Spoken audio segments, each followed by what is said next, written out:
My great-great-grandmother, Nadja Kaznikoff, was 8 years old at the time.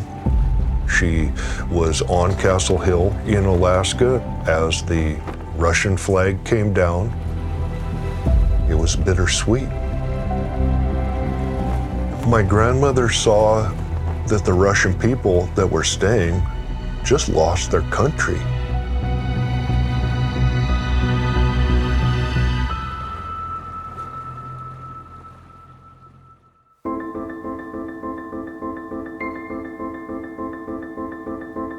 As America marks 250 years of independence, this sponsored program, presented by Ancestry in partnership with CNN Originals, explores how Americans from all walks of life helped shape this nation.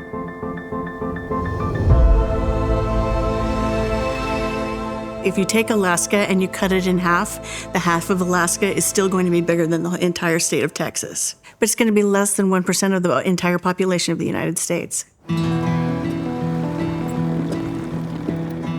My name is John Bart. I live in Sitka, Alaska. I'm a commercial fisherman and a sixth-generation Sitkan. My ancestors came from St. Petersburg, Russia, around 1830. When Alaska was transferred to the United States, all of the residents had the option to stay and become citizens of the United States of America, or they could go back to St. Petersburg, Russia. From the oral history that was passed down in my family, I believe they were at the front of the line to stay in America. My ancestors became the first Russian Americans in Sitka. How many people today would realize that they're Russian Americans? So if you think about the Russian people who were in Alaska during the handoff, we're only dealing with 400 to 800 people, and most of them are going to go back.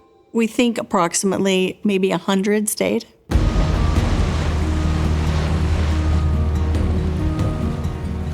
Fishing in Alaska had occurred for generations at the subsistence level. But as the United States starts to exert greater influence, the commercial fishing industry will become of ever greater importance. The Alaska Native people, the Indigenous people, knew how to hunt and fish and live off the land as they had for thousands and thousands of years. Sitka is a Tlingit stronghold. And for the people that came to Alaska, it's an extreme environment. The new arrivals did not know how to hunt or fish. I think with the relationship that my family has had with the Tlingit people, utmost respect, because without them, we wouldn't have survived. We wouldn't have figured this out on our own. They have the knowledge. They are the people of this land. When we first acquired Alaska, the opportunities are mostly things like fishing. So it's not till like the late 1880s, 1890s before we start seeing immigration into Alaska. And if you look at the 2020 statistics, you're looking at a population, about 20% of the people in Alaska identify with either Native Alaskan or Native American. My English name is Dr. Pearl K. Brower, and my Inupiaq name is Nagaak. I'm from the community of Utley. My great-grandfather, Charles, was quite the man, and I think he was well known around the United States for what he did up here, being termed the King of the Arctic. Who else would travel thousands of miles on a whaling ship, who just said they were coming for 1 year, a summer, and decide to stay? Charles Brower became truly the first white, or what we would call Tunnik, settler on the north coast of Alaska. Charles Brower definitely left a mark on Alaska, but then he also left a legacy. So he had at least 14 children. So you're looking at hundreds of descendants carrying on his name in Alaska today. When I was in college, I realized that I probably needed to read his book. And it was quite eye-opening in a lot of different ways. Charles, he and his friend Pat Gray and their whaling crew start on an adventure going inland to see if they can find some caribou, and they end up finding something much more valuable.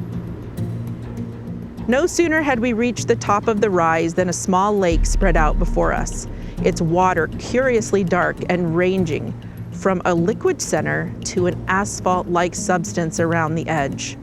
Oil, I guessed. Pat disagreed. He'd never heard of such a thing. A match touched to the asphalt convinced us both.